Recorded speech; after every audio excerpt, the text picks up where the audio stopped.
Good morning. Welcome to OCON. Welcome to Miami, and welcome to all of those who I gather are streaming in at the round table. It's good to know you're out there too.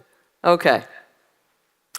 Everyone should have a handout, I hope, an old-fashioned physical handout that gives you a very simple outline of what I'll be talking about. I also have a few brief quotations, a couple of other notes, and a little bit of some references at the very end if you're interested. Okay? Central to Ayn Rand's philosophy is her account of objectivity, thus the name of the philosophy, objectivism. Objectivity is what it's all about. It's what all of Ayn Rand's conclusions about literature, about love, about individual rights, about the virtue of pride, the meaning of money, it's what everything, in her view, stems from, an objective method. Yet the relationship between the core theory of objectivity, her account of concept formation explained in the epistemology writing, the relationship between that and your happiness is not self-evident. And we sometimes fumble the translation. We fail to follow objectivity correctly or consistently, or even to see that it applies to certain ordinary alternatives that we face. Now, big decisions in your life, big decisions may tend to grab your attention, and we may readily realize we ought to be objective about this. But you do a lot of things in the course of a day, in the course of a week, right? You're making lots of decisions about all sorts of issues. You're dealing with the credit card that you feel like you shouldn't really pay the full amount this month, but all the ramifications of that. You're dealing with your young son who may be starting to get into trouble at school. You're dealing with that renewed relationship with your brother, and is that going better or not? You're dealing with this problem at work, this discovery of a new activity, salsa dancing or whatever it might be. The point is, how you manage all these things adds up. It makes a difference. Non-objective thinking about even these everyday things will take a toll, will lead to not so good decisions. The message of this lecture is, don't leave objectivity in the lecture hall with the attitude, oh yeah, that was in that really hard book that Rand wrote. That's for the philosophy students to study. No, don't bring objectivity out just when you're examining an argument. I'm listening to a political program right now, and I want to analyze what those idiots on Fox are saying, or what those idiots on NPR are saying. As if, well, there are logical activities, and that's when I use my objectivity, and then there's life. Then there's living, okay? No.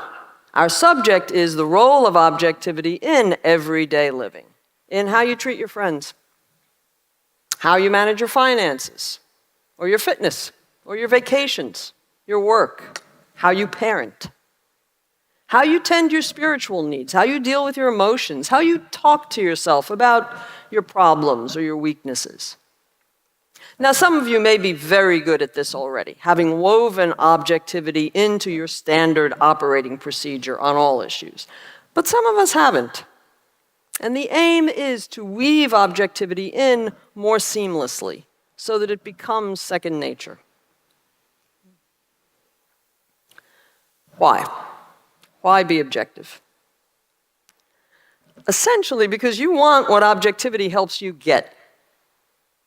Objectivity isn't an end in itself, a royal Randian commandment, thou shalt. It's our means of understanding things. Human beings need to understand things in order to survive, to flourish, to prosper. It's selfish. Being objective is in your interest. It leads you to better knowledge and better decisions. Objectivity is our means of discovering the best answer, the best course of action. It helps you to live more happily.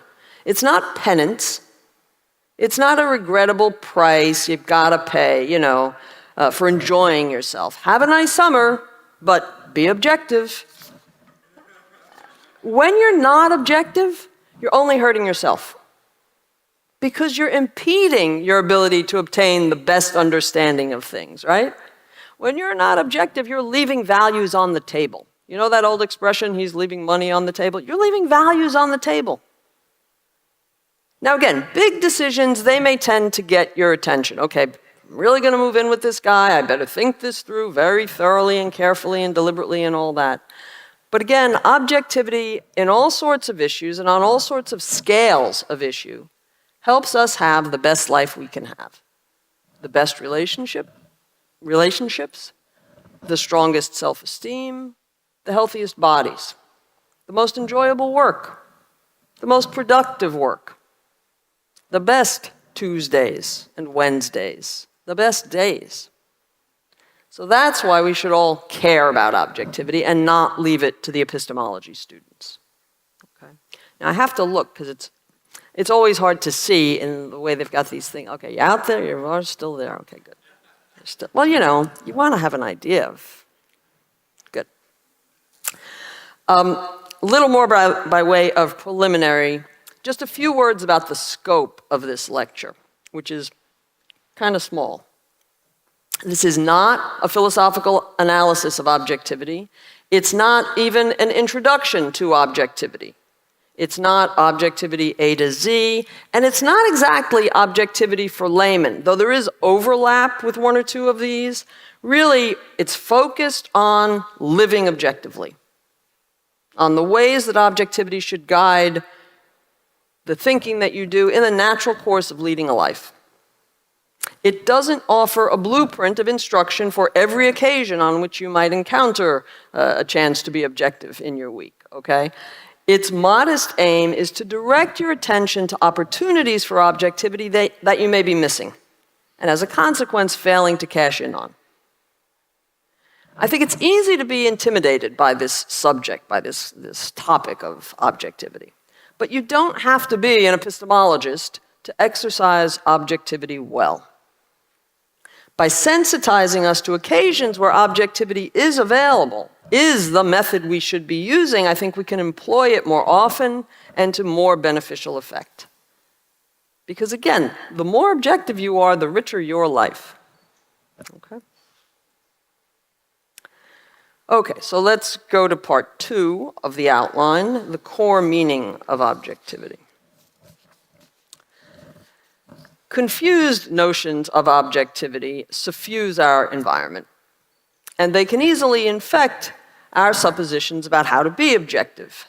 There are many, many misrepresentations of objectivity that are prevalent in the culture. I cite just a few on the handout. I think under misconceptions, that word I think is bolded on the handout. But I don't want to concentrate on those here. Rather, let's concentrate on what objectivity is for a few minutes, okay? What is objectivity? Well, Dr. Peikoff obliges, and this is on the handout. It is volitional adherence to reality by the method of logic. So let's probe this just a bit. The reality to adhere to, what's that? Well, in different situations, it can be all sorts of things, right? It might be this acidy stomach that I feel right now, or the new moles that I've noticed on my back, or my serious fatigue tonight, okay? Well, it could be good to know these facts of reality to decide whether I should eat the jalapenos since I've already got a somewhat upset stomach, right? Or whether I should call the dermatologist about the moles, or whether I should get behind the wheel if I'm really tired tonight, right? In other situations, the reality might be my worry about this issue. Right? Maybe I should pay attention to that reality. Well, what's behind the worry? Is it legitimate? Can I do anything about it? Is it exaggerated? Is it really anxiety? Etc. The reality might be my short-temperedness of late. What's that about? They're the facts I should pay attention to. There's the reality of other people sometimes. The other friend you're having coffee with and what's going on for her. There's the reality of all those other people who applied for the job that you applied for when you're trying to figure out what are your odds of getting it, right? Right now, for me, there's the reality of you and what you look like, and whether you look like, okay, they're looking at their phones already, or, you know, the eyes of a glazed franchise donut, or whatever's going on. But, you know, I need to be realistic to try to. You're a big reality for me right now, okay? And you have been all morning as I've been worried, but that's another story, okay? There's the reality of the material world, right? There's the, no, that red wine isn't waterproof, that will stain the tablecloth, or if that cyclist just zooms right by the stop sign, there's a reality that may hit him that may not be, too enjoyable. Objectivity counsels, whatever the issue, tune in, find out what's going on so that you can know what you're dealing with and then think and act accordingly. Grasp the actuality. That's the idea about this reality, right? Grasp the actuality to be in position to deal with it effectively. To raise a child, you need to learn realities about nutrition, about education. To fix the internet connection, when that's gone bad, you need to first isolate the cause of the problem. So that's a little bit about reality. The other part of Dr. Peikoff's characterization of objectivity, volitional adherence to reality by the method of logic. How are you being logical? What are you doing to adhere to reality? Well, notice, objectivity is about how you know, okay, with nods to the title of Dr. Binswanger's most recent book. Objectivity is about how you know. By what process do you know this? Through what steps do you know whatever it is you think you know, right? How did you reach this conclusion? By observation? By guessing? By reading the polls? By inference? What kind of inference? Inference from authority? Your own Brooke said that. It must be true, right? By logical inference? Some other way? Objectivity means facts first, before your conclusions. First, you look, you listen, you gather information about reality, you study the object, and logic, adherence by logic, logic keeps your thinking about reality as you move beyond what's immediately present to your awareness, how you keep that thinking matched up with reality. Objectivity is a deliberate process, it's a process that's deliberately managed. You monitor yourself and you direct yourself, your mind. It's a discipline, a purposeful technique for reaching an accurate understanding. We need this discipline because the way you think about things doesn't necessarily accurately represent the way things are. That's why you must make a concerted effort to grasp reality by logic. Objectivity is not some uncanny insight, a special power. It's a deliberate method to safeguard against subjectivity and bias. Yet, it's not merely defensive, a guard, a precaution. It's the portal to learning. It's our means of coming to understand something, coming to understand anything. And that, again, is its principal aim: understanding, knowledge. So, if you want to know, be objective, reality anchored, and logical in keeping your thinking tied to that anchor, that reality. Okay?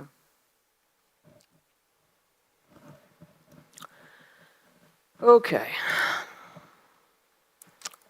Where then does objectivity crop up in the everyday? In what realms of our activities do occasions to be objective surface? So we're on part 3 of the outline now. First, let me mention a few just to kind of warm us up, and then I'll get to the ones that I list on the outline. Okay, one area, household breakdowns. You know when something goes wrong, one of the appliances or something like that at home. I mean, you know this, don't you? There's a problem with the garbage disposal or the microwave or, God forbid, the coffee machine. And so it begins, right? First, you're trying to figure out, do I really have a problem here, right? Is this really a problem? Is it recurring every time I use it? Or was it just really that one time? Or maybe it was that we were really using it the same time we were using the dishwasher, and that was it. Should we call the handyman? Oh, God, he's so damn expensive. Isn't that still under warranty? Where are those bloody warranties? I don't know where the hell I put those. Oh, just get a new one. Just get a new one. Oh, but am I throwing money away? Yeah, I'm just throwing money away. Call the handyman. Oh, but then he never shuts up when he comes. It's not a problem. It's not a problem.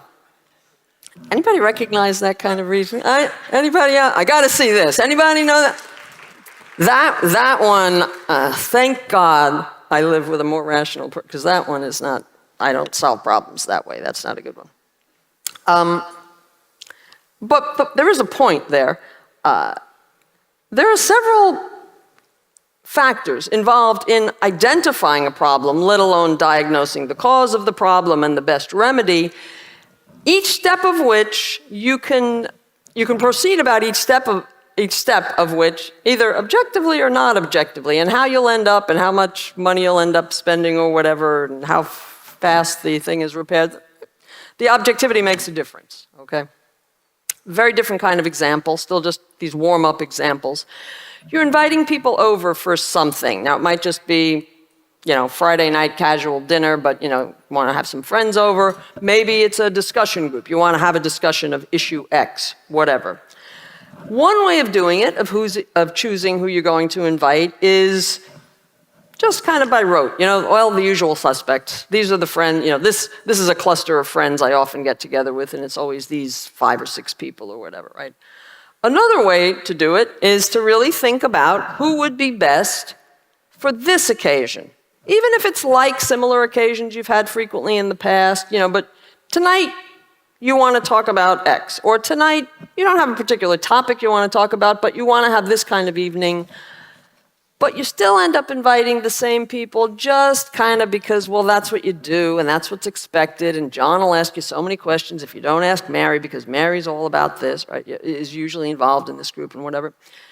The larger point here is simply, when you give in to pressures to do things a certain way, not because you think that would really be the best group of people to have over this night, but to avoid other bothers, which really are bothers, but still are less significant than, no, but I want it to be like this Friday night, and I think this group of people would be the best. When you give in to those pressures on that basis, you're not being objective.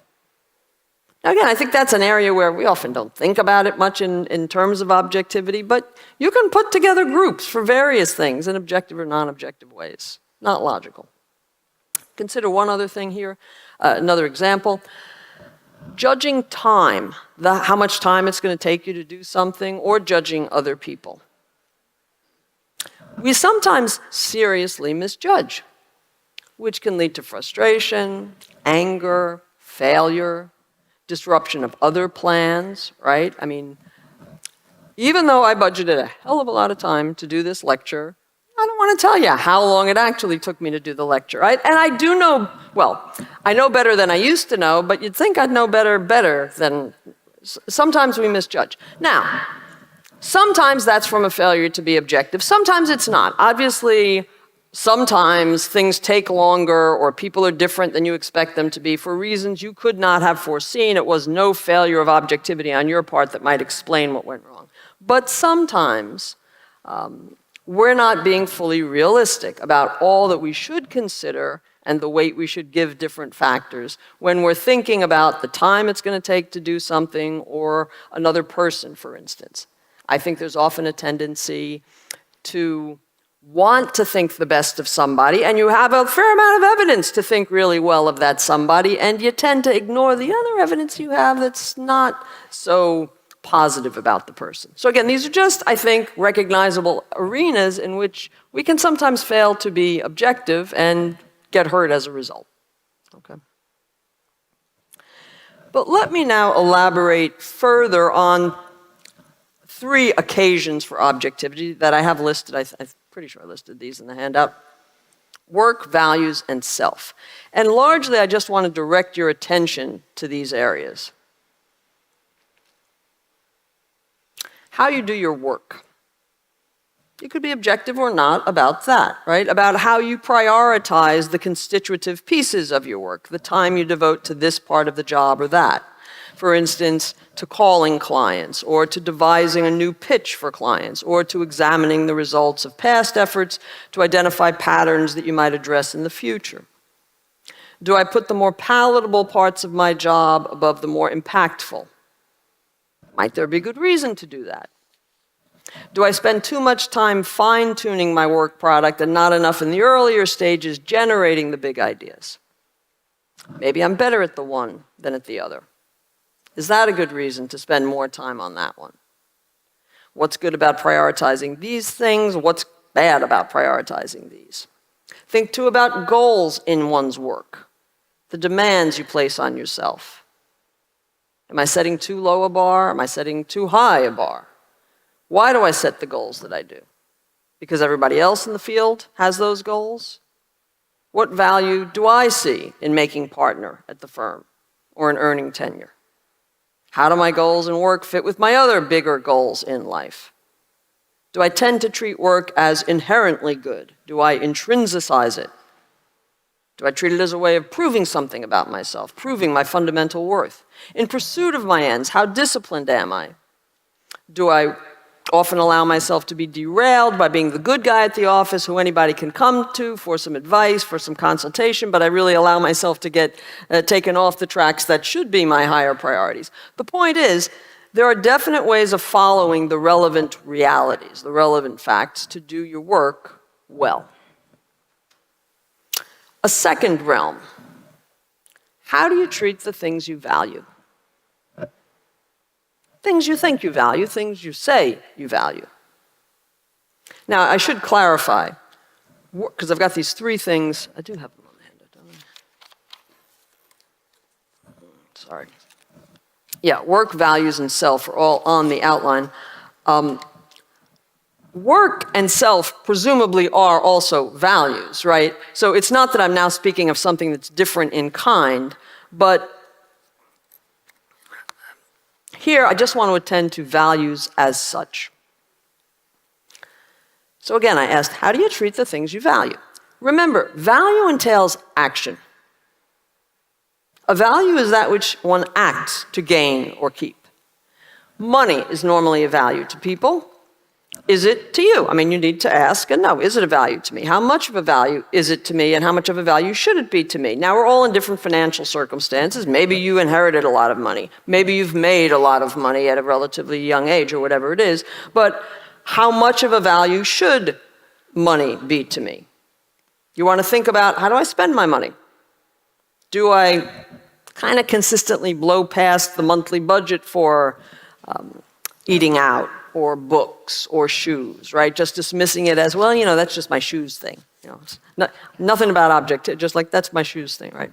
Are you too cavalier when you're out about money, when you're out with other people and you're doing the bill at the end? Because, you know, you don't want to seem cheap and it's so uncomfortable, right? So now everybody can be uncomfortable all week as you're eating out with these different, sorry, I know, I just realized that I probably made everybody, I'm sorry. I'm going to lunch right after this, so, you know. Anyway.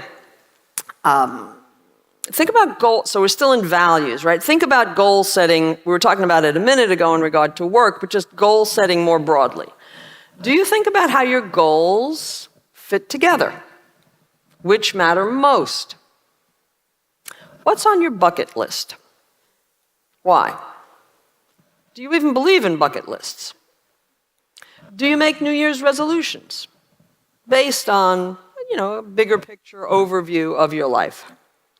Some people will tell you, and you know, they'll have worked out, devised plans for, well, when I'm 40 and when I'm 50, you know, or and I'm going to retire at age 55, and and this is how it's going to work. And I mean, that can be terrific, right?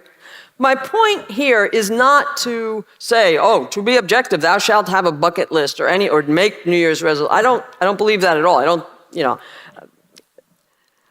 What I'm trying to get at, though, is simply this. What I think some of these cultural tropes get at is, are you being thoughtful?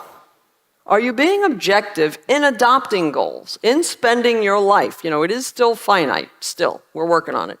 But are you being thoughtful? Are you being objective about all of your major goals, and the lesser ones as well, and how those fit in? Are you being objective about the range of them, the variety, the ensemble? Can they really make good music together for your life? Bear in mind, one of these central objectivist values is purpose. Right? Reason, purpose, self-esteem. Specific goals are the way you actualize purpose. So notice, one question for objectivity is why you adopt the goal itself. And we're talking about objectivity of values, right? Why you adopt the goal itself, what you expect it to repay. Another aspect of objectivity involves thinking about how you could actually achieve the goal, what attaining it would actually require of you, which includes requires recognizing all the factors that will influence your success. Objectivity means being realistic. There's reality again, right? Being realistic about how much you control and how much you can't control. About the downsides, the negative aspects of having your goal. It may not be all, peaches and cream even when you have it. You also have to think about the downsides of the getting of the goal, what you have to go through to attain it, right? You might want that PhD, but the graduate training will be expensive, or it will take a lot of time. Or you may be required to take courses and you're worried about what they're going to do to your mind, to your thinking, right? Or different kind of case, I really want this opportunity to grow the company now. Like this would be a great boon for the company, which I've really wanted to build, but this is also a really good time to be spending with my little children, and I really wanted to spend those early years with my kids, right? Being objective means facing hard choices sometimes. Being realistic about all the features of the decision that you face in order to make the best decision. A value is a commitment. Now, not all values are equal to you, so the appropriate level of commitment varies with the value. But a real value does demand follow-through in practice. Again, action. Today, I think our casual culture often softens people's relationships to their values. We like our values in fleece and one of those nice, soft, elastic fabrics that we've been wearing, right? Roomy, comfortable, pliable.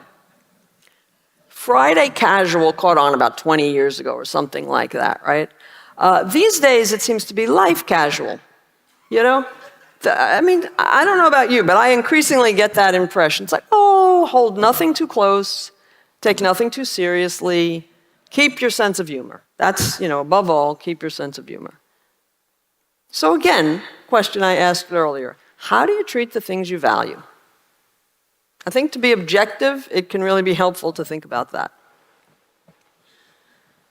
Sometimes we struggle with gradations of values. What I mean here is this. Early on, as you get to know objectivism, it's fairly elementary advice to say, respect your hierarchy of values, right? Respect your hierarchy of values. But that's easier said than done. When you're pressured at the office to donate to the annual campaign for a cause you don't really believe in, or you're pressured by family expectations about how to spend the holidays, you might not be deliberately elevating lesser values in your hierarchy, elevating lesser values above higher ones, but if you go along without finding compelling reason to go along, that's what you're doing. It's not being objective. Another way I think we sometimes struggle with the gradations is you're really good at your top 2 or 3 values. You're great. It's like my wife, my work, my children. Like you give them a lot of the attention and energy and time that you believe and you want to give them, right?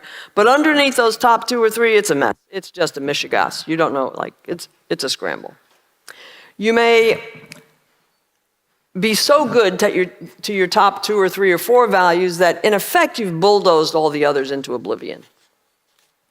So think about your hierarchy, think about everything in it. Sometimes it may include things that you think you should value or you'd like to value, but you just don't. Not really. Clear away the imposter values to make room for what you do want to be spending your time on. There's a lot of good stuff to do in life, right? You heard it here first. There's so much fun stuff. Isn't there so much stuff you'd like to do? I always feel like the kid in the candy store. It's like, oh my God, But you can't have it all. And objectivity requires learning to say no to some would-be values, things that would be good in certain circumstances, but not in my circumstances, not now. But objectivity requires saying no to something so that you can say yes and fully embrace the things that matter most to you. I'm still on the values portion Values are important. You might have noticed that in life. A word on a particular important category of values, other people, your relationships. Primarily, I'm talking here about friends and family, but not exclusively, okay? Primarily, but not exclusively, but think about friends and family and others. Do you treat people you care about like you care about them? Even mid-level relationships, okay? Not only your closest friends, your dearest, the top 3 or 4 maybe, okay? There are a lot of people in my life who are not in like the top 3 or 4 or 5 friends or closest to me. But I really like these people. I really respect these people. I value these people. I get a lot out of them. Well, I think correspondingly, I should treat them with a certain respect, a certain consideration, a certain empathy. So think about things like, do you respond to people's messages? Do you thank them for efforts that they have extended? Underneath that, do you appreciate the efforts that they've extended sometimes, and do you try to express that? Or do you utter the words thank you in that perfunctory way that your parents trained you well to say, but it's sort of a performance, it's the thing the parrot says. Same with I'm sorry sometimes. It's, oh, I'm sorry. Are you really sorry? Just want to think about that. Are you really sorry? And if so, what are you going to do differently in the future? Or is that just a throwaway line that'll get you absolution from someone? I don't know who, right? Think about being inconsiderate. Whether you're the victim here or the perpetrator, perhaps, right? Think about being inconsiderate. Often reflects a lack of objectivity. You do value the person more than your treatment of him would imply, but you just weren't thoughtful in what you were doing. And thus you treated him in a way other than what his value to you would have asked of you, right? You just breezed in and talked about yourself and all your problems for, 55 of the 60 minutes you had, and then you gave him the remaining dregs, of the hour or something. Quick question. You know how there are usually a lot of things going on in your mind? How probably all day today, since you first woke up this morning, your mind, you've had stuff going on in your mind. Like you were hearing the news, you were counting your sit-ups, you were thinking of that problem from the office that you were reminded of, right? You were rejuggling maybe some of your schedule about today and tomorrow. Chances are the guy sitting next to you has a lot of stuff going on too. Like chances are that person also has a life, has concerns and values and problems and projects. And it's helpful sometimes to remind ourselves of that context, to keep that context when dealing with other people. And some contexts demand more of you than the usual. My friend has just gone through a traumatic breakup. Or I know this friend, he's really worried about his job because of all the layoffs at his company lately, and he's worried if he's next or whatever. Well, maybe I should reach out a little bit more. Maybe I should suggest we go out to do something to try to get his mind off it or whatever. It is not self-abdicating to recognize the needs of another person. It's not a sacrifice. Even if it's not another person who is your highest value. You're not risking your selfishness by caring about a person and acting like it. Sometimes putting yourself out. Sometimes offering to run the errand or to feed the cat while he's away. That's what valuing is. Okay. I do want to claim we started a little late, honest. We did start a little bit late, okay? So I think I will go a little bit past 11. I just want to warn you and claim my time. Let's look at objectivity now in regard to the self. And here, let me begin with a simple statement of fact. You have a fundamentally different perspective on yourself than you do on anything else. That's not a flaw, that's not a problem, it's natural. You're you. You occupy the inside, so to speak, right? You're in your head. You're in the cockpit. But this can affect your judgment of what's going on outside of you existentially, not only what's going on in your mind. And that presents some unique challenges for being objective about yourself. Objectivity requires introspection, looking within to check on your reasons, your motives, being honest with yourself about your behavior when you contributed to this conflict with a friend. Yeah, he was wrong to do that, but I probably shouldn't have done that either. Maybe I'm not blameless here. It means acknowledging what really went on, the reality again, right? And apologizing sometimes. One form of not being objective about oneself comes out in arbitrary exception making, right? But my child, but I'm really busy, but I can take more time than everybody else was given for this. Look out for those buts, but my child, but me, but I'm busy, right? Look out for those buts to make sure that the exception you're claiming really is justified. It might be, sometimes it is, but it might not be. Be honest to be objective. Check the reality here, right?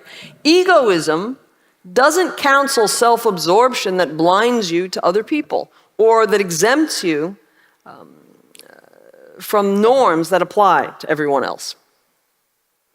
You can also fail to be objective in how you treat your emotions by not feeling them or not examining them or allowing them to overrule reasons.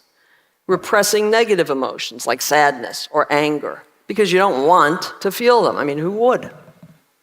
Or because you don't want to face the ideas beneath the emotions. If I feel that, then that might prod me more to think about why I'm feeling it, and I don't want to face maybe the need to end a friendship, which could be extremely unpleasant and painful. Objectivity counsels accept the reality of what you feel. Feel it. When it raises questions, pursue those questions. Try to answer them. Check the sources of the feeling. Your frustration, intense as it might be, is not reason to decide on action now. Your anger is not reason to fire him. It might come from good reason to fire him. It might not. It might be misplaced. It might be disproportionate to the mistake that he made. Indulging the emotion at the expense of reason, because it feels so decisive, right? That's not proceeding by the relevant reality. It's important to recognize there's no tension between being selfish and being objective. I alluded to this a little bit earlier, but I think this is a confusion we sometimes harbor without noticing it. Objectivity tells you to get outside your head. There's a reality independent of your consciousness, and you need to find out about it. This is respecting the primacy of existence. Be sensitive to what's going on around you, including other people and their experience. But this doesn't mean give up something that would have been better for you. Make a concession. Being objective doesn't constrain egoism or rein in self-interest, what you can get. Objectivity respects the fact that while your well-being is the proper end of your action, your thoughts aren't the standard of value of what's actually going to be good for you or in your interest. Rational egoism recognizes that the only way to serve your interest is by being objective. Identify reality, think by logic. So, with emotions, feel them. Check on their roots, the validity of the underlying judgments, and act on reason. Okay, I'm going to skip a tiny bit. I'll tell you what it's about if you want to pursue it in the question period, but even if I included it here, I was only going to say a tiny bit about it. Objectivity is more complicated when you're in on group decisions. When you're in a team, on a team like a team at work, as well as, I suppose, an athletic team, but you're on a committee, when you're making decisions that include other people or with other people, in communication. There are a few contexts in which it's not you as solo decision maker, and that really complicates. I don't have a great deal to say about that, but if you want to talk about it a little bit, we can in Q&A, but let me skip the little bit I had for now. Excuse me. Okay. Identifying a problem is often half the battle for solving it.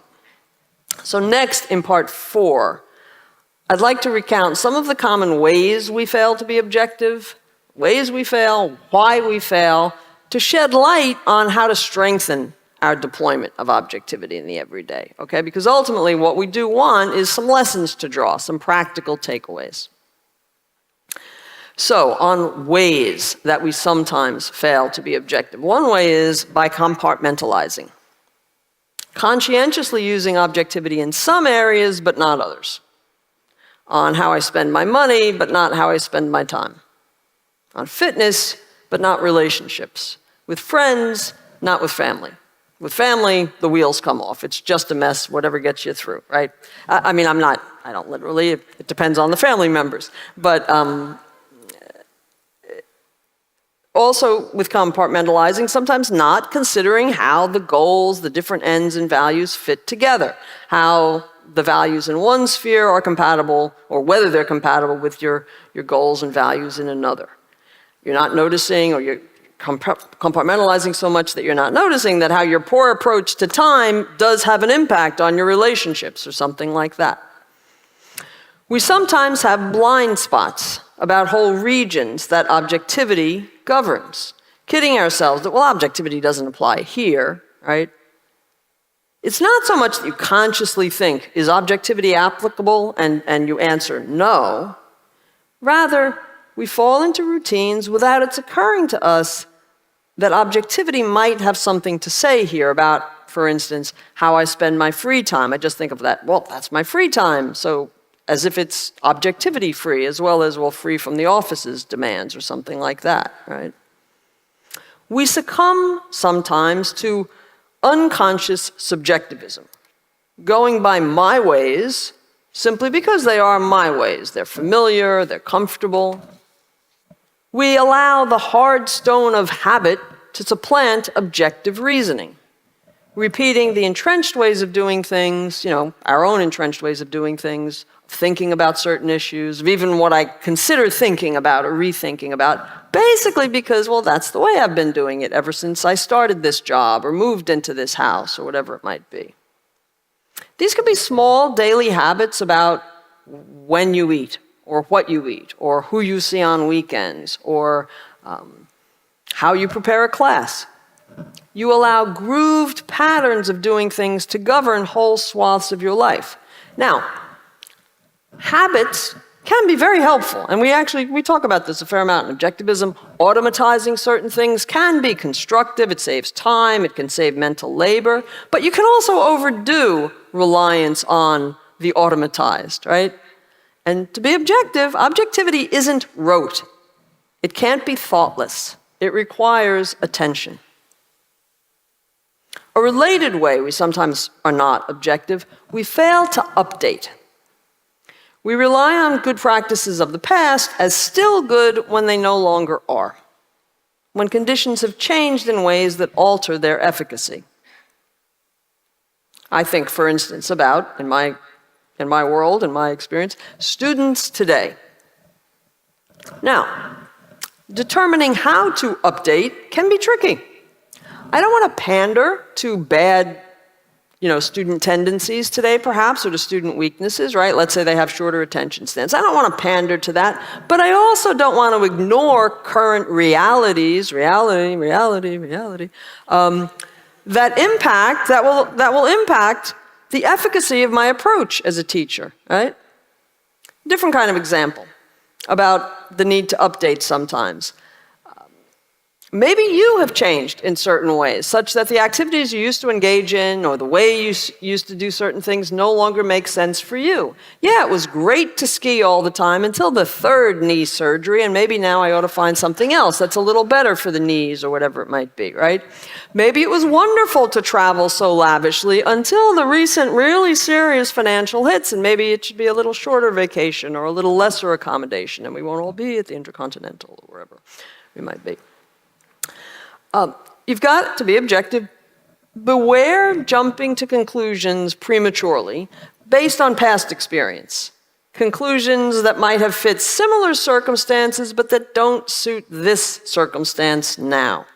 Don't let the past, or don't let your past judgments blind you to current realities. Don't see what you expect to see, rather than what's actually before you. Another trap that I think it's easy to fall into, settling for partial objectivity or halfway, initiated objectivity in thinking about some issue without the full follow-through. For instance, you start an objective procedure for thinking about some question, and you diligently take the first 2 steps or 3 or 4 of a methodical, I'm being good and objective about this hard decision, and then it's like, okay, that's it, that's fine, good enough. Abruptly calling it to a halt. You sweep past further reasoning and you hastily draw your conclusion. No, it's not just going through the first few lookalikes of objectivity. Objectivity demands digging for the reality, start to finish. Start to logical finish, not to convenient finish or as long as you feel like it. Yet another way we sometimes stray from objectivity. We rationalize to the preferred conclusion. We practice so-called motivated reasoning. We manufacture reasons to do something, or we distort the reasons that are relevant, inflating the significance of some, minimizing the importance of others. In a campaign to make my psyche safe for doing what I want to do, rather than the objective thing to do. For example, the inner monologue like this, oh, I can't go to that funeral. And let's suppose it's your best friend's mother, and this really is a very close and dear friend, and it was a really close relationship she had with the mother, so it's the kind of situation where this is a big deal. This is a really serious loss, and this person, your friend, is a really serious good friend to you, okay? But in the mind, I can't go to that funeral. I can't take the time to fly to Seattle, and it's so expensive. I've got to stay here too, and then you fill in the blank, to take care of the kids, or to get ready for our vacation next week, or to get those reports finished before annual review, or to get that article in for tenure, before tenure review. I just can't do it. Really. Check your premises. Check your, I can. I've got to. Maybe they're valid, honest. I mean, this is not a, thou must go to every funeral or something like. There are circumstances, right? But my point is, but you've got to be honest in thinking these through if you're going to be objective, right? Sometimes there are good reasons for not going. Sometimes the reasons you're giving yourself are really just the exhaust of evasion. The cover story to get past the doubts that you're also sensing but would rather not confront. Being objective means being honest with yourself, doing more thinking to make sure. Beware, in a related vein, beware relying on half-truths. It's too expensive. I'm too busy. I'm tired. Don't let a half-truth short-circuit your finding out the whole truth on some issue. Sometimes there's more to the story that's relevant. Okay?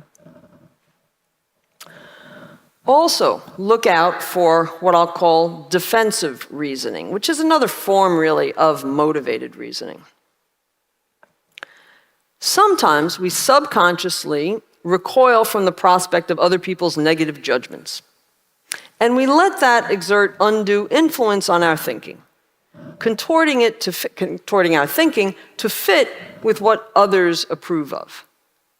In effect, we think from a defensive crouch, where we actually have two goals, twin goals for our thinking, right? Well, I'm thinking I want to try to figure out the reality here, but also subconsciously, I don't want to come to some conclusion that'll make them not like me or not agree with me or not respect me. When you've got those twin sorts of goals, that's not a recipe for objective thinking. So you really want to try to investigate your motivations. Make sure the public reasons, or the reasons you're telling yourself are the basis for your views, are the actual reasons that you think the things you do. Another form of non-objectivity that I think we sometimes succumb to is thinking by atmosphere. Drawing conclusions according to the emotional tone of the context of a conversation, for instance. For example, yeah, Mark was definitely right about what he was saying about DeSantis at the party the other night.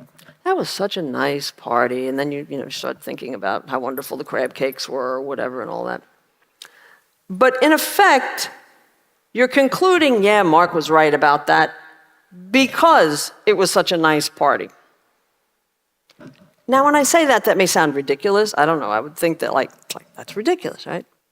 But sometimes we allow the warm association to supply the basis for a particular conclusion. Again, not consciously. We're not stupid. I mean, we might be weird, as Tal called us at the beginning, but, we're not stupid. So it sounds ridiculous, but I think implicitly we sometimes slide from the warm aura of a conversation or an event to the conclusion, yeah, that's right, that's the right position, as if that warm atmosphere is part of the evidential support for a position, right? Call it atmospheric reasoning, allowing the emotional spillover to influence our assessment of an argument. Now, the negative occurs too, right? That meeting was so poorly run. His arguments on immigration were really stupid. Maybe his arguments on immigration were really stupid, but it's not because of how well the meeting was or wasn't run, okay? And everybody this week, right? Nothing said at OCON is true because they're such nice people or I had such a good time, right? Bear that in mind, right? Whatever's true has to stand up on some other grounds, okay? But I can't tell you getting this one or is this one just not working? I can't tell you, it's not working. Okay. All right. I said I'd talk about ways we fail, why we fail. Just one thought on why we fail.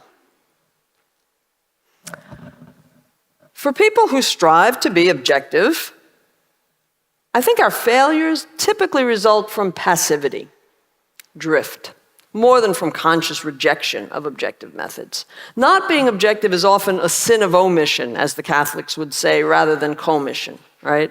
It's not so much deliberate defiance of what we think we should do, but receding to cruise control in a mindless way. A lot of failures to be objective simply stem from not noticing. Often a failure comes from carelessness, thoughtlessness. Think about the friend who hurts your feelings. Often, maybe usually, he doesn't mean to, he doesn't even realize that he is. But he's not treating you as you deserve, objectively as you deserve from him. He wasn't sufficiently attentive to your situation. He didn't mean to hurt you, he simply didn't pay enough attention. He was thoughtless about your end of things or where you are right now, and about the value that he does place on you. He took you for granted. Sometimes for reasons of convenience, he's moving fast in his life. He's really busy. He's a busy guy, right? And that may be true. It's easier, it's quicker for him to just get on with things if he doesn't pause to pay attention and make the minimal effort that he should. But he did hurt your feelings by doing that. So the lesson here is simply, objectivity is thoughtful. And thought takes time. It takes a moment, sometimes only a moment. But break for your values. Break, B-R-A-K-E, as they say on some bumpers. Break for your values. To check and make sure you're treating them as values. And a few lessons for being objective. So we're still in 4 on the outline. I hope practical takeaways are fairly apparent from everything that I've been saying, and I've noted some of them as we've gone along. Some are familiar and useful for objectivity on any occasion, not just in everyday living, but even when you are analyzing philosophical arguments. We're all familiar with check your premises. A good practice in order to be objective. Check your premises, all the relevant premises, and check how you're applying your premises to the case at hand. Check the context. Am I neglecting some salient aspects of context? Notice, context is another word for reality. Or at least it points you particularly to this immediate reality, this situation. So check your context. Check your concepts. Are they valid? What do you mean by a given term compared to the way it's used in most popular discussion around you? When you inadvertently credit confused notions of, let's say, equity or police brutality or who is overrepresented in the high school, you're setting your thinking on tracks that lead away from the relevant realities when you're using, again, misguided conceptions of these. So again, good instruction, check your concepts, how you're using the concepts, right? But beyond those, which again I think are familiar and useful for being objective in any sphere, let me add a few more specific pieces of advice for objectivity in the everyday. I think I've got 3 things here. 1, don't believe everything you think. I think it's Richard Feynman. I've heard that claim attributed to some other people. I think Richard Feynman might have been, but the point is, don't believe everything you think. Don't assume you're right. Sometimes you might think, well, I'm an objectivist, and we've got the right answers about issue X or Y. Yeah. As if that's the reason for the view. The proof of the view about immigration or about price controls or whatever is objectivists know. Well, actually being objective means you confront, how do you know? How do you know? And how do you know that objectivism has the correct answer on this issue? Objective thinking is farm to table. You know the provenance of your belief from soil and seeds up. You know its validation from the ground up. Remember, that's what objectivity revolves around, how you know what you know, and how you can learn and come to know things you don't know. Okay, second piece of advice. We make great strides toward being objective when we slow down and pay attention. Be more conscious of how you're proceeding, more intentional. Attend to your procedures. Are you taking all the steps? Are you looking from all the angles that you should on this issue? Are you being methodical, systematic, thoroughly logical? Now, slow down is not sexy advice. And it's not what people want to hear in a culture that's on speed, right? I mean, our thinking these days is, well, but if I listen to a lecture later at 3 times the speed, by the time I finish, it'll be the day before yesterday. That's a win. And then maybe you could do all those things. I was saying there's so much good stuff in life you want to do. Maybe if you listen to me at 3, you can get in a few more of those things. Anyway. Thinking fast is not conducive to the deliberate monitoring that objectivity requires. Don't charge ahead to a conclusion when you're not in a logical position to draw one.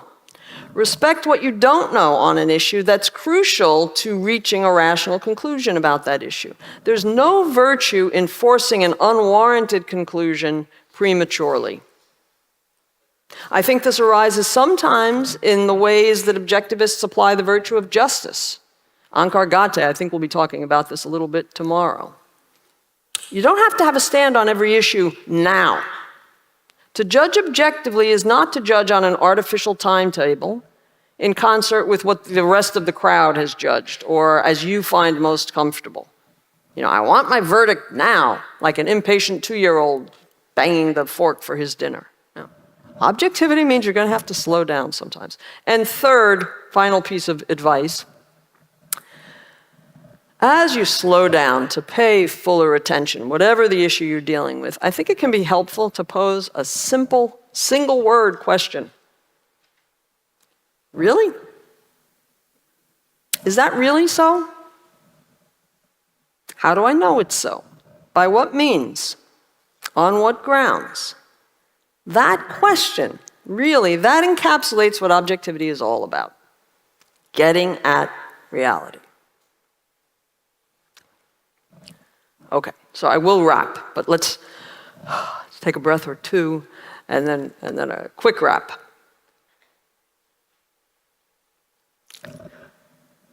Philosophy should make life easier. Well, let me put that a little bit more precisely. Understanding philosophical truths, if they are truths of philosophical breadth and fundamentality, understanding philosophical truths, this should make your life easier and better. The theme of this conference is taking objectivism seriously, living objectivism. Why? Why take objectivism seriously? Why care about objectivity? This is where we started the discussion today, right? Because objectivism is the philosophy that you can build a life on, a human life. It's the philosophy you can build your happiness on.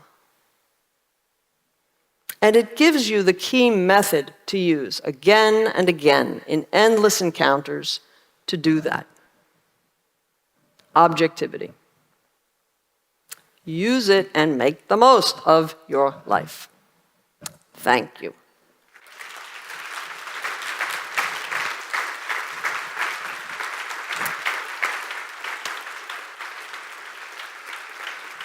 Thank you very much.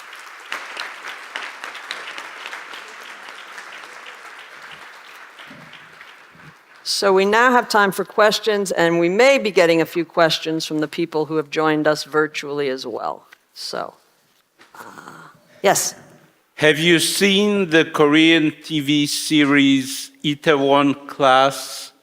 And if you have seen it, could you evaluate it with respect to your topic? Unfortunately, I have not seen it. Sorry. Thanks. Is there just the one row of... Yeah, I get it. All right. Yeah, okay. Thanks, Tara. That was wonderful. Question is, I want more. That isn't a question, but what is the part you left out? I'd love you to put that in. Yeah. I really think one could do a whole separate lecture, and the subject needs a lot more careful thinking about how to be objective when it's not simply up to you. You're not the solo decision maker. So again, I'm thinking of at least a few different contexts, such as you have to collaborate with some other people, and you have to come up with a joint decision for this team, this committee, that sort of thing. So that's one kind of situation. Another is you're trying to communicate to other people, right? It's not just you solve this math problem or you figure out this epistemology question, but okay, you're a teacher, or maybe you're not a teacher, you're a physician, you're a therapist, you're trying to explain something to clients, to patients, you're a salesman. I mean, there are many, many situations in which we need to communicate. Well, to communicate, so, again, let me first, okay, so that's another kind of, you're trying to be objective with or in the context of dealing with other people. A third context that I had in mind was you're making rules or policies that will govern a lot of other people. And it's one thing if I'm running a three-man company. It's another if it's 300 people or 3,000 people. And when you're making policies or when you're making laws, for instance, a government that need to govern in certain ways, large groups, I think some different factors enter into what's required to be objective or what that's going to look like than in the normal solo case. So I think all of these could use some serious attention. I'll give you, just to say a little bit more though about one of them, and it's one that because of what I do as a teacher and a writer, I'm concerned with, but how, is this getting across? So objective communication, again, not just for teachers, for anybody, when you've got to communicate something. You're in sales, you're in recruiting, you're explaining things to clients of different sorts. You've got to one important reality when you're communicating, to communicate objectively is it's a two-minds operation, or it might be a many-minds operation. It's not just about me and my thinking and my understanding. So for example, a lecture isn't simply a soliloquy that other people are allowed to watch. Do you know what I mean? But that's important, right? Even if the soliloquy is bloody brilliant. This guy has this logically figured out. He's got complete mastery of the issue. And you look at that and all the, in terms of, the guts of it and what's in there, it's logically impeccable. That doesn't make it a good lecture or a good paper, right? Because to be, qua communication, it's got to achieve the ends of communication. So again, that's just to say other factors enter in, but truly I think a lot more thinking needs to be done. And I haven't done it yet because it's hard when you're negotiating with other people and you have to reach something that the majority of us will agree on, and you don't want to compromise certain things, but it's not a solo decision, and you've got to take into account more factor. You have less control in a group situation. You have less control, and there are more and more complicated factors that you've got to bring that become part of the reality you need to pay attention to. So that's a little bit of, yeah. Take another one here. Hi. Hi. In terms of applying the topic of applying objectivity in the wild. I'm sorry. In terms of applying objectivity in the wild, as you're talking about in real life, in a culture. I'm sorry. I'm not here. I don't know if it's kind of where I am that might be making it hard. Talk to you this way. In terms of applying objectivity in the wild in a culture that doesn't facilitate that, how would you address charges of overthinking? Of overthinking? No, that's a good, interesting question. Yeah, because I mean, we don't have a culture that reveres, to put it mildly, that reveres reason. Well, somebody accuses you of overthinking, like really ask them just like, well, what do you mean? Why am I overthinking? How am I overthinking? Look, there is such a thing as overthinking. And there are times when, maybe some of us have been guilty of overthinking certain things. But on any given occasion, what makes you think you're overthinking it now? And pay attention to what those specifics are or aren't. But there's that's overthinking. And sometimes people are very ready to say that, because they'd just rather no thinking about it, or no real thinking, but rather emoting and feeling and so on. So the way to respond is, tell me what you mean. Like, tell me specifically what are you referring to. And, I mean, just give me a moment to think. I'm always telling myself, I should think more during Q&A, and then I don't do it. So let me try. I'm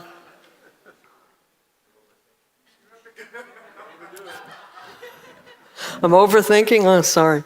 So maybe, see, now you've discouraged me from ever thinking again during a Q&A, and that's not good. But that's another issue. I guess I'll leave it at that for now, because they're kind of pressuring me. But you see, I don't want them to not like me, so I better, yeah. Professor, I have a question online from Ian, and it's related to this. He asks, well, we shouldn't rush our decisions and judgments, but do you have any thoughts on the other side of this, which is avoiding analysis paralysis? There are dangers in both directions. I mean, there's no, like, here's the template, or, dinner decisions, 10 minutes. Job decisions, 10 hours, that you can say what's too much. And here I think too, one's values and hierarchy and priorities have to come into play. Yes, you can overthink an issue. You can spend too much time analyzing, I want to talk to 28 people on this. You can do that to the extent that now you're just avoiding making the judgment, right? Obviously, you have to call the question sometimes. You have to judge you have to judge objectively, how much time is it worth my spending on this decision? And I mean, we do this on a regular basis about certain things. Believe me, the other day, the third consecutive, I was trying to get here to Miami from wherever I was. I was in New Jersey for a few days, and a few more days than I expected. Believe me, by the third day, when the flight was canceled, I just wanted to get back to Texas at that point. I didn't want to come here, but at that point. But I immediately was like, okay, you're very emotional, you're very angry, you're very frustrated right now. If you get on the phone with United now, you may not make what you really think would be the best decision about doing this. But I mean, I was getting close to giving up, right? And I mean, it's just worth so much to get to an OCON, like so much time and aggravation and so on. But you've got to be making those calculations for yourself all the time. Now, again, when I say you've got to make it for yourself, it doesn't mean you just make it however you like, but you've got to think about the relative value of certain things. Let me just give one other example. When judging another person, or when judging in a circumstance of some ignorance, where there's you don't know everything you need to know to reach a rational conclusion about something. It can be frustrating to not yet be in the position to make the judgment, because I'd really rather have that issue done and off my plate and off my mind, right? But again, you've got to pay attention to what you know, what you don't know, what you need to know to make a rational decision, how important it is to you to make a rational decision about this issue, given the value of it. There's no shortcut around this. So yes, there's a danger. You can engage in analysis or paralysis by overanalysis or something like that. You can also rush decisions. You've got to be honest. You've got to slow down at least to be honest with yourself about the relative value of the decisions you're making and what you may still need to learn and what thinking you may still need to do about what you know in order to reach the best decision that you can. Hi, my question has to do with Dr. Kenner's question earlier. I'm trying to find out about how do you seek objectivity when there is incompatibility. For instance, two objectivist students here, they meet, they get along, they date, they want to live a life together. They both want to move to Miami. They both want to live in the beautiful condos we have out here. But one wants first floor facing the bay. The other one wants the 17th floor facing the city. One wants a Honda, one wants a Toyota. One wants 4 children, one wants no children. There's just total incompatibility, but both reach these values very objectively. How do you deal with that? You send them to Dr. Kenner because she's the psychotherapist. See? Thank you. We're not letting you retire yet, Ellen. Well, no, I mean, we have these things. Okay, so thank you. It sounds like, I mean, they've got to think about what they value most. I mean, how important is the Riverview or whatever it is, you know, or the Honda versus this kind of car to what I'm getting out of living with this I mean, so some of the kinds of values. Now, you know, depending on the kinds of examples you give, there are some things that are really important to a person and might reasonably be really important to a person. But there's also, you know, if you think you've found the love of your life, that presumably is pretty damn important to you too. So you've got to think about the relative value of these things. But there are, incompatibility also is a strong term. There are differences of opinion, there are differences of taste, there are differences of preference. You know, one person likes this kind of vacation. Well, that's going to be a recurring issue if you take an annual vacation and the other partner likes a different type. But one thing I think that the two people need to think about individually and talk about is what's an incompatibility between, like, you know, this is just incompatible. This is not going to work. You know, we have some deep disagreement on this as opposed to, yeah, I'm really inclined this way on this thing, but you're really inclined this way. But it's not so horrible for me when I mean, you just got to think about something. But I don't really have anything fabulous to say on that. But, you know, be honest about them and talk about them and think about them in light of the relative value of what's at stake. We have a question from the online audience. If living objectively requires constant monitoring, how does one get better at maintaining a constant practices of monitoring rather than drifting in and out of focus?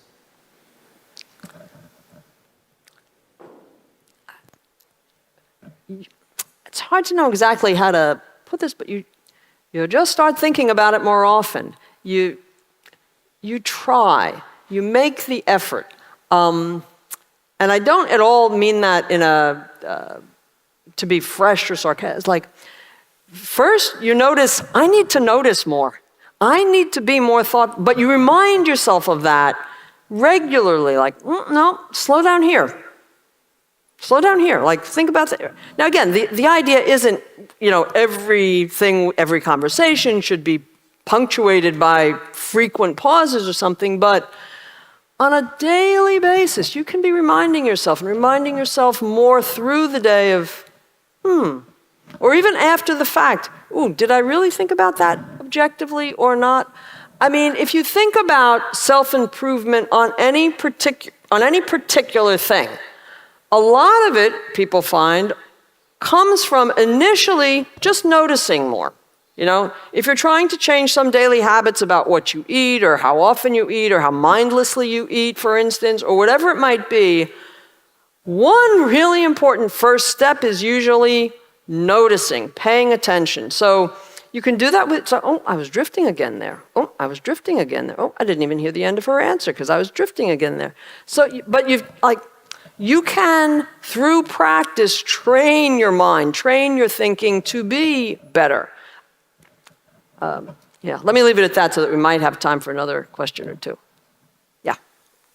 There are music and movies that I first enjoy with friends, and I think they're great, and then it takes me years to realize, oh, that song, I don't really agree with it, or that movie had really disgusting values. Any advice on avoiding atmospheric reasoning when consuming art, when enjoying art? Do I have any advice on that you're asking Yeah. about? Oh, that's really interesting. Because I certainly have had the same experience sometimes. Oh, my initial reaction to a work of art is different than my later reaction or my more considered reaction. Although sometimes, I suppose, what you're reacting, there can be different aspects of what you're reacting to that I'm not sure what I'm trying to say here, but it's something like, it's not always a mistake to have liked what you liked, or, and also the liking is different from, well, if I give this a careful philosophical analysis, I can see, A, B, and C are wrong with the implications of that novel or something. But, sorry, so the question is, do I have advice on? On atmospheric reasoning in that situation. So you like something because you were in a great group of people who went to see that movie, or your friends like that song. Well, okay, but that's very, I can know that my friends like something and be with them and love them and want to have a good time, but I didn't like it.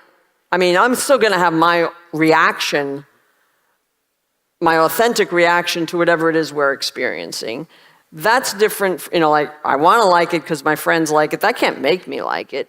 And that shouldn't make me not pay attention to what it is that I did like or didn't like about it. And you want to notice, oh, I'm just sort of going along there because I want to be in with the friends or something. Thank you. Yeah. Hey, Professor, good talk. So you briefly mentioned about the learning to say no. About learning to say no. learning. So when to say no. Oh, yeah. Right. So I oftentimes find myself at work situations where I'm at conflicts with objectively and logically wanting to say no, but mind plays weird games where you are in constant hunger for growth, and you think, oh, if I say no to this, will I get a similar opportunity in the past? Am I waiting for something? So in that case, how does one?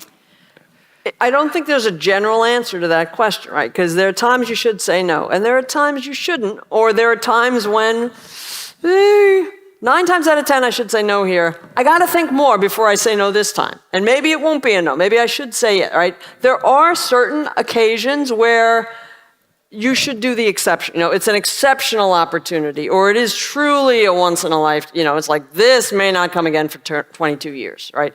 But all you can do is stop yourself and go slowly enough to be thoughtful, thorough, honest with yourself. Sometimes give yourself a little more, and a lot, in terms of being objective in every day, a lot of people have certain practices that they engage in to try to get themselves to be more objective, little policies that they might adopt, like never make a decision when angry, or, sleep on any, decisions of a certain magnitude, sleep on it. And just as in offices and in different kinds of procedures, there are checklists and standard So, especially the bigger decisions, you want to give yourself time to get past some of the immediate emotions, pro and con. But there's no formula I can give you. But it's like, there are.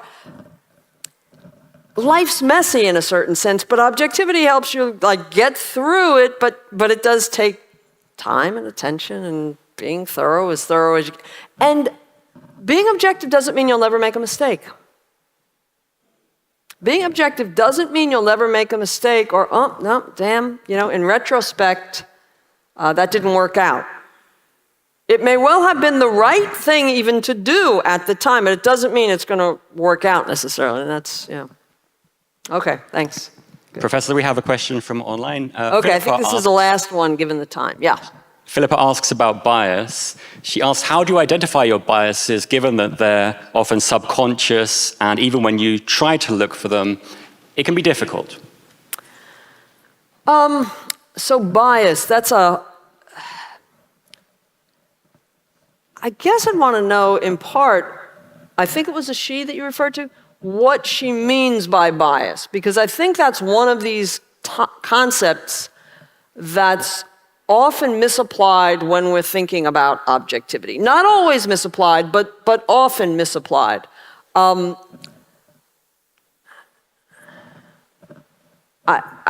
feel like I must sound like a broken record in saying, you gotta be honest with yourself. To look for, well, now you're just kidding yourself, Tara, or yeah, you've really been avoiding thinking about this issue, or this aspect of some issue, some question. And maybe the reason is because you're kind of biased toward, in a positive way toward these objectivists or toward that guy because you like him so much or whatever. Be honest with yourself to try to look for the blind spots, the biases that you may be indulging, but, much of the value of Ayn Rand's understanding of objectivity is there are no inbuilt biases. We are not determined to be non-objective. Yes, you're in your own head. Yes, you have the life that you have. Nobody else can have had the same past history, background that you had. Being objective is about how do I correct for potential bias or potential indulgence of partial perspective that I might fall into, but for the fact that I can check through logic, do these conclusions, do these thoughts make sense in light of the reality that I observe? If you adhere logically to, the systematic discipline of objectivity, that's how you get beyond bias.